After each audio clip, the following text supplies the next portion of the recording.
If you want to know the absolute best party members in the latest DLC, you are in the right place. With more than 1,000 hours of experience, I have maxed out and tested the most promising characters in Endless Ragnarok against the hardest bosses in the game. So ultimately, I can give you my 10 initial best characters that you should be building right now. You will also be learning the best auto farming builds that will save you hundreds of hours so you can progress much faster and be overpowered in the quickest way possible. The major criteria affecting the character rankings are based on how well the character AI behaves. This covers how well they react to certain mechanics, especially the difficult ones. All the tests on this list covers the hardest bosses in the game, along with the best farming spots that will clearly show each of the character's capabilities in both fight mechanic handling and damage per second. Good AI behavior greatly affects the character's overall damage. The overall test covers a character when set as a main character AI or set as an AI companion. Keep in mind that all of the characters that will be featured on this list will greatly improve your clear times in both auto and active farming sessions. But it is clear to see that certain characters are better than the others and some blow the competition out of the water. And if you are new to the series, instead of exploring the best of the best characters in a single video, I decided to make this a full-blown series. This means that more episodes will add more characters until everyone is covered. The character standing will of course be updated on each episode. In my initial test, here are the current character standings after dozens of hours of testing. I highly suggest watching the previous episode prior to this one to understand why these characters have such standings in the current meta, after watching this video of course. The main question that we need to answer here is, can these characters retain their spot when up against the upcoming new 5 characters in line? Let's find out. And for me to get the accurate results when testing a character's potential, I will be using 3 staple characters that will never change. I call them my test bench or test party. Eustace, Fediel, and Siegfried are going to be my staples from this point forward. This will eliminate any other factors that can affect the damage output of the character being tested set on the 4th slot. Starting the list very strong with our guy Siete or Siophon, or the damage per second demon as we call him. This guy straight up rips enemy apart with his speedy and dual sword strike combinations and hard-hitting swings from his summons. The fueling avatar master style made his summon burst window even more powerful. This master style allowed him to fill up his avatar gauge much quicker and accumulate a lot of damage dealt multipliers in the process to crunch even more damage per second. Notable skills are Rotura, which contributes to the overall stun power capabilities of the whole party, which is a huge plus since stun is the meta now. Infinito Criare is one of his main damaging skill that has good tracking. This allows Siophon to deal consistent damage in the process. Siophon's Master Tile Tempest can fuel this skill and spam it until he runs out of Sword Shine gauge. But I found that fueling the Avatar Mastery style deals even more damage overall across all of my tests. Siophon is equipped with Terminus weapon in this setup, along with max masteries. Since this guide leans towards AI companion tests or auto sessions, this build obviously gravitates towards this setup. I just want to be clear as well that you don't really need any 80% to 100% damage caps from your summoning crystals, and 50% damage caps are more than enough. Just use whatever you have and adjust the build accordingly. This setup in full auto can deal 350 million total damage in a 60-second practice session, and this is a lot. The score attack dummy is getting launched into the air, making Siophon miss some of the attacks so that a stationary Sir Battle can showcase Siophon's damage much better. It is time to showcase what this guy can do when up against all of the hardest farming spots and bosses in the game, and starting with the 4 Dragons of the Apocalypse and Chaos++ difficulty. This is by far one of the best spots to burn your time if you want to get mastery points and Stout Heart Summoning Crystal, lots of Silver Centrums and Legendary Rightstones. Siophon averages a massive 742 million damage across multiple test runs, and has an average of 4 minutes and 35 seconds clear time of the 4 Dragons of the Apocalypse quest with my staple test party.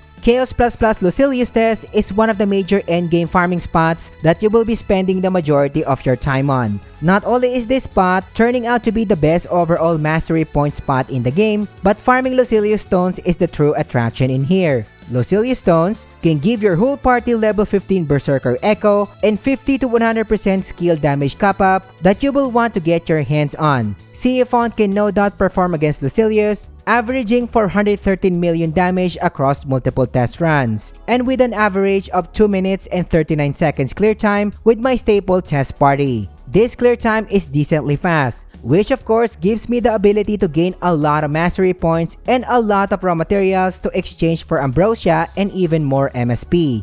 And of course, gives me the chance to farm Lucilia Stones with faster cycles during auto runs. Another endgame boss that needs to be spammed over and over is our boy Beelzebub in Chaos++ difficulty. Like Lucilius, his Summoning Crystal can give your party level 15 Spartan Echo and a whopping 50 to 100% normal attack damage cap increase. Xeophon has proven his might against this behemoth despite Beelzebub's mobility in combat, outputting an average of a massive 528.5 million damage across multiple test runs, and scoring a clear time of 3 minutes and 44 seconds, which is again extensively tight for your faster farming cycle needs. The world is one of the most challenging bosses to auto-farm compared to the first ones I mentioned, but also melts without a hassle if you use my setup here. And you will want to farm this boss since it drops the Summoning Crystal Roland, which gives your party War Elemental and possibly another normal damage cap-up increase to 100%. And as expected, Xeophon decimated the world without thinking twice by outputting a huge 861 million damage on average across multiple test runs. This allowed my test party to cycle through in a quick 4 minutes and 27 seconds. And another thing to keep in mind here is that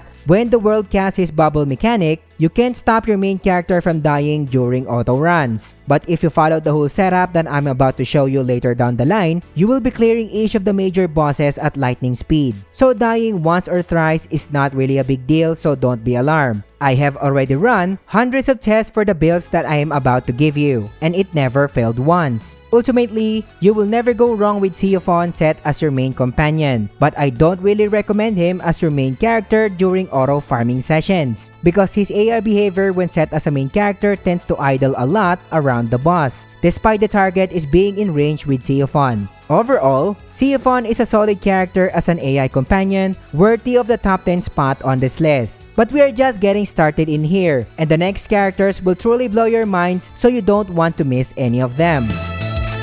Ido the Dragon Berserker is taking the spotlight and will try to slash through the ranks with his newly found powers via master traits. Ido cycles through different forms when in combat to deal the highest damage possible, but the master style Fate in dragon form changed the game completely. This allows Ido to focus on his dragon form alone so he can deal much more damage consistently in combat. The hardest hitting skill in his kit is the Fourfold Vengeance, which can now be accessed during his dragon form. Although this can cause him to die in some cases in combat, the AI can handle it well most of the time. Ido's dragon form also has access to Arcadia, so he can provide crowd controlling opportunities for the team by slowing down targets. And this is a low-key huge advantage, especially if there's another party member present that can also slow down targets. And you will clearly see a pattern in here when it comes to the builds, since they are optimized to be the best AI companions or auto farmers as they can be. Quick Charge is a mandatory trait for Ido, so he can pull off his Fourfold Vengeance much more easily.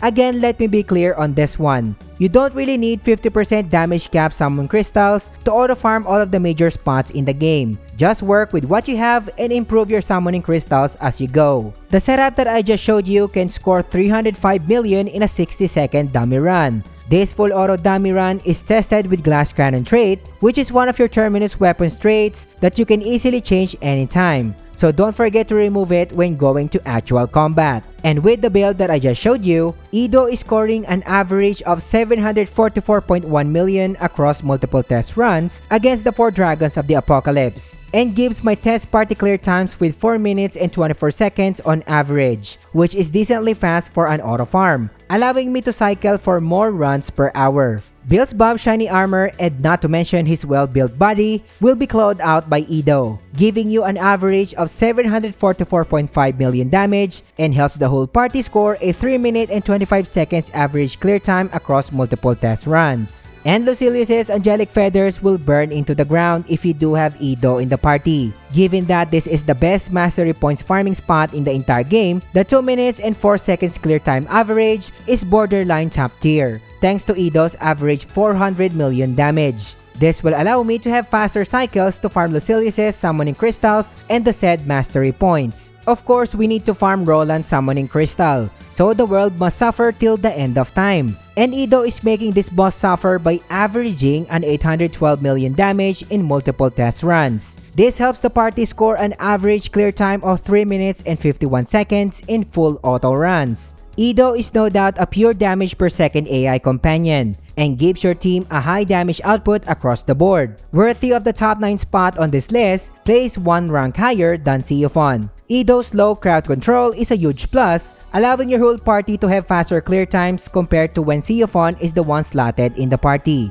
But if you want a much better support character who can help your party deal consistently high numbers, you will not want to miss the next character. And if you are getting value so far, subscribe to the channel. Liking the video and engaging in the comments helps me more than you can imagine. Join our Discord server and team up with other players and help us build our community.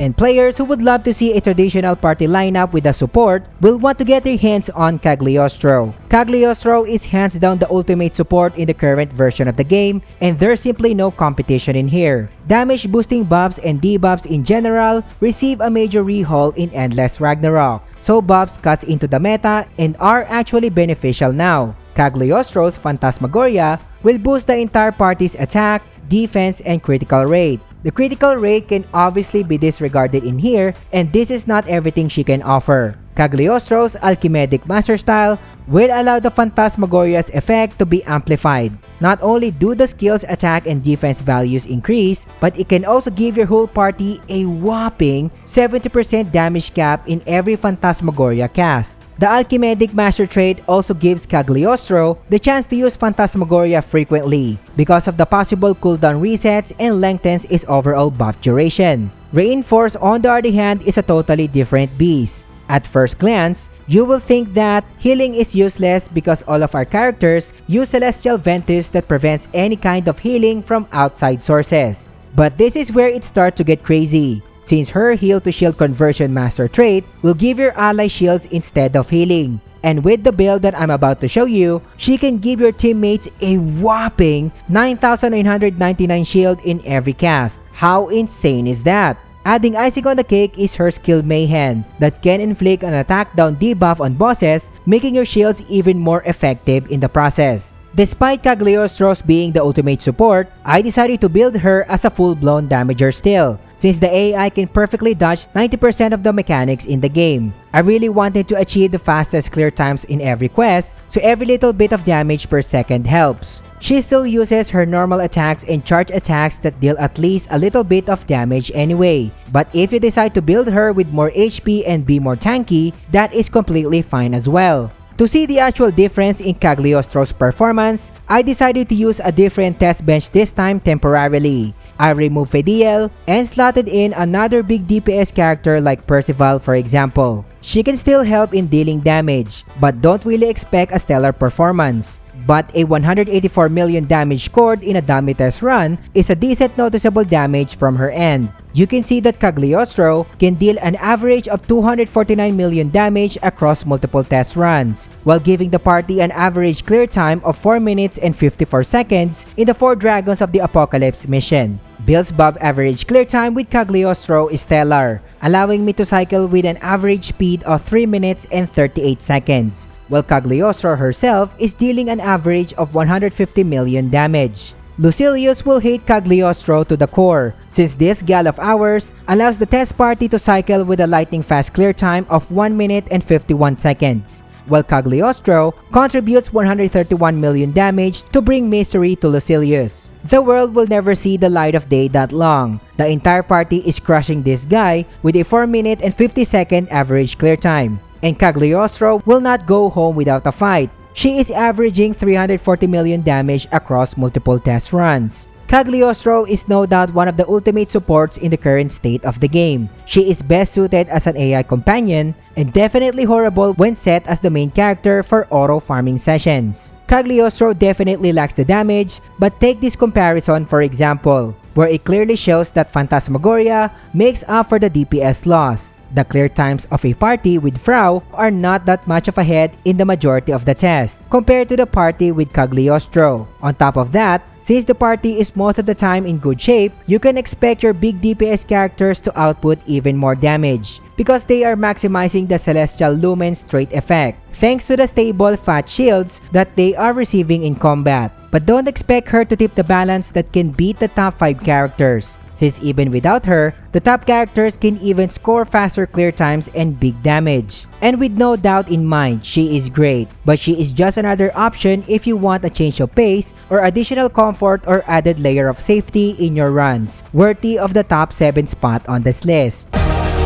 Things will go spicier from here as we are about to cover cutting-edge characters that shakes the current rankings. And Maglier the Reigning Pain is absolutely one of the most satisfying characters to play in the DLC or to watch perform as an AI companion. Magliel can rain down limitless swords and daggers on enemies in mid to long range, allowing her to deal much more consistent damage compared to her peers. Magliel's Blade Dance Gauge will allow her to deal a deadly machine gun barrage of daggers where the AI rarely misses. You will be seeing her damage skyrocket every time she does this trick, which is pretty fun to see most of the time. Magliel's main kit is already strong enough, but her skill greatly amplify her performance. For example, her Pistol of Demon skill, which is my favorite so far. This is a skill that summons the Freykugel to deal constant damage to enemies every time she performs normal attacks and skills. The Hammer of Thunder is a straight banger on the other hand, allowing her to deal a huge chunks of raw damage and stun damage to enemies. Magliel can also provide utility to the whole party by debuffing defense down on bosses with her Spear of Legends. The Swordveil Guardianship Master Style deals the most damage across multiple test runs. This Master Style allows her to deal an insane amount of damage depending on how high her shield strength is. But the main caveat is that she will lose her shield instantly when she gets hit once. It sounds horrible, but actually, it even made her AI behave in the best way possible, as she barely gets hit in combat because of this. So you will be expecting consistent damage increase from the Swordveil Guardianship Master Style. Even if she gets hits in rare cases, her skill Sostenuto will immediately restore her shield online. As expected, Magliel is following the same endgame AI companion setup where offense is the main focus. This gal is an absolute beast, especially when equipped with the latest toys in the DLC. One thing to keep in mind as well is that following this exact setup will also allow you to gain shields when Magliel perfectly dodges. So that's another source of shield strength to make her damage increase running. She can output a massive 308 million damage in full auto during my test runs, meaning she can ramp up her damage pretty quickly. And as mentioned previously, she maintains high damage output because of her innate character design as a ranged fighter. The 4 dragons will be shredded into tiny pieces if you have Magliel in your party, allowing you to score a massive average damage of 898 million and giving the test party an average clear time of 4 minutes and 13 seconds, which is fast. Beelzebub Beautiful Face will be shredded with unlimited barrage of swords from Magliel. He can be burst down with a clear time of 3 minutes and 51 seconds with Magliel, since he can score an average damage of 542 million in multiple test runs. And Lucilius is no different though. You can expect a lightning fast clear time with a 2 minutes and 14 seconds with an average of 406 million damage from Magliel in multiple test runs. And if you want to burst down the world, then Magliel can turn this guy into bits and pieces with an average of 950 million damage. This allows the test party to score an insane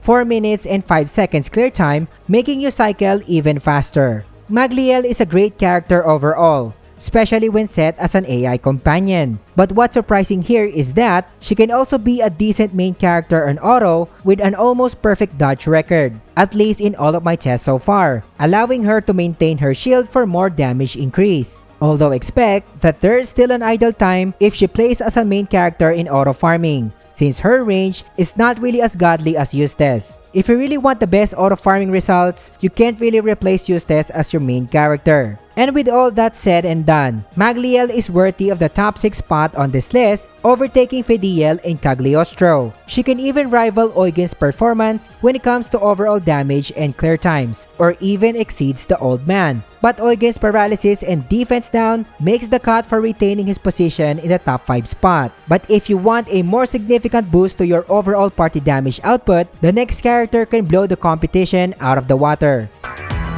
The 5th contender that will change the rankings and also one of the most awaited characters in the series is Percival the Nookbringer. Right off the bat, I am telling you that this guy is simply out of this world. But there's a big caveat to him that you should really know before raising this guy as one of your companions. And I will discuss this in his final recommendations later on. Percival is an absolute powerhouse and possibly the king of burst damage in the game currently, scoring a whopping 98 million in a single fully charged cast of the skill Sorisen. Percival's Molten Edge Master Style is what makes this guy hits like an absolute freight train. In every successful hit of Schlack or Percival's charge attack and link attacks, he gained 1 stack of Molten Edge. Molten Edge can stack up to 9 stacks. And when it reaches that level, it will grant an enormous amount of damage bonus and cap to Percival's Sorisen skill. This will allow him to deal 98 million damage at max burst. On top of that, he can also buff the party with attack and defense boost with his Flamen Marsh skill. This even makes his kit crazily good. Trauma Ray, on the other hand, will boost Percival's damage depending on how high his HP is, while also adding supplementary damage in the process. But the twist here is that casting both Trauma Ray and Flamen Marsh will give Percival instant access to 9 full stacks of Molten Edge. This allows him to cast a fully charged Sorisen at the start of battle. And this is the reason why you see him top the damage charts if you have one at the beginning of combat. The best items in the game will of course even help Percival achieve an insane amount of damage numbers. He is equipped with all of the bells and whistles in the current meta, and let me tell you that Quick Charge is indeed a game changer for this guy. The setup that you are seeing right now can decimate any boss in the current game, which is of course optimized in autoplay or as an AI companion. And this setup can effortlessly deal 1 billion damage or more in long fights. If you are ready to get your minds blown, Percival can hit a massive 434 billion damage in full auto, which is the highest so far as well across all of my tests compared to the other characters. So just imagine what this guy can do if you master him in active play. Moving on to the actual test, and Percival can output 987 million damage in the 4 Dragons of the Apocalypse mission, scoring an average clear time of 4 minutes and 18 seconds in the process with my staple test party. Beelzebub, on the other hand, gets destroyed into pieces if you have a fully optimized Percival in the party. This guy is averaging 660 million damage and a staple 3 minutes and 35 seconds of clear time on average. Lucilius will retire early, not from old age, but from sheer pain, if you have an optimized Percival in your party, that is. Our boy Lucilius is getting pummeled with 579 million average damage from Percival. This allowed the entire test party to have a lightning fast clear time of 1 minute and 50 seconds on average, which is extremely fast for a full auto setup. The world is simply another punching bag, and Percival will never give him any kind of mercy, because this guy is averaging almost 1.1 billion damage across multiple test runs. With this kind of average damage, expect an insane 3 minute and 42 seconds average clear time with my staple test party. Percival is best suited as a full-fledged AI companion and terrible when set as a main character in auto farming sessions. But let's address the elephant in the room, where Percival is quite buggy at the moment. And yes, you heard that right, my dear viewer. This explains his out-of-this-world overall damage. And if you are watching closely, I haven't discussed his Rotor Wilbur skill, as this skill is the one that shoots his damage to the moon. I will be explaining this as simply as I can, but you see, the Rotor Wilbur is the one causing Percival's damage to get bugged. This gives Percival an out-of-this-world damage cap increase, which is unintended. Casting Flamen Marsh, Trova Ray, and casting the Rotor Wilbur will give Percival a buggy damage cap. So when he pulls off a fully charged Sorisen, you can expect an out-of-this-world 187 million damage in just one cast of skill rotation. Any seasoned player can see that this is not normal and is overtuned in every way. To give you a better perspective, Here's a separate test of Percival not having the Rotor Wilbur skill versus to himself with the skill active. And you can clearly see how massive the difference is when he fights without his buggy skill, and look how his damage suffers big time without it. Here's another separate test without the Rotor Wilbur skill against Frau's performance, where you can clearly see how Frau can overtake Percival without his buggy skill. So the main question here is that, should you build this guy right now? The answer is truly depends. We all know that his buggy damage cap increase will likely get fixed in the next patch, but we really don't know when. And judging by side games, I am predicting that the next patch will come in 2 to 3 weeks. But of course, take this with a grain of salt since side games can update as soon as tomorrow. When Percival is adjusted, he will likely perform similarly to my test without the Rotor Wilbur skill. And it is not too terrible, to be honest. In fact, the data is still top tier. But don't expect Percival to beat Frau and Eustace for this matter. But if you truly want to build Percival right now, there are zero reasons not to build this guy. But as for the current state of the game, he will rightfully sit as a top 2 AI companion in the game. But if you don't include the Rotor Wilbur into the mix, Percival will rightfully sit in the top 4 spot on this list, while performing slightly higher compared to Eugen. Siegfried retained his spot because stun damage is the hottest commodity in Endless Ragnarok. He can also give you massive damage per second consistently. Frau and Eustace are dead centered as the absolute best characters still in this round for obvious reasons. If you are paying attention to all of the damage tests so far, you can see Eustace almost tops the majority of the charts. And if you are ready to get your minds blown, pay close attention to this. The test run that you are seeing right now is Percival equipped with Rotor Wilbur against the world. So obviously he will outclass Eustace. But since the world is a long fight, watch how insanely Eustace can almost match Percival at the end of the fight. And if you don't find Eustace broken by being able to cope and almost match a buggy character's performance, I don't know what will. And the same performance can be seen from Frau. And that is why Frau and Eustace are still the mega characters in the current test so far. Not to mention that nothing can really beat Eustace so far when selecting the main character when auto-farming.